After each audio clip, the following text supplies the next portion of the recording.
গতকালকে অনুমান 6:30 পৌনে 7টার দিকে আমাদের কাছে একটা ইনফরমেশন আইছে যে কলসি পতিছড়ি এলাকা, যেটা নর্থ ইসাচারা কয়, এখানে একজন লোক বিদ্যুৎপৃষ্ট হইয়া মারা গেছে।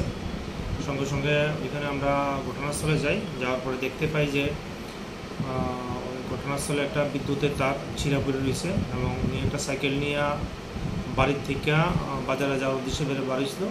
রাস্তাতে বিদ্যুতের তারের সঙ্গে স্পর্শ হইয়া ওনার মৃত্যু ঘটনাস্থলে হয়।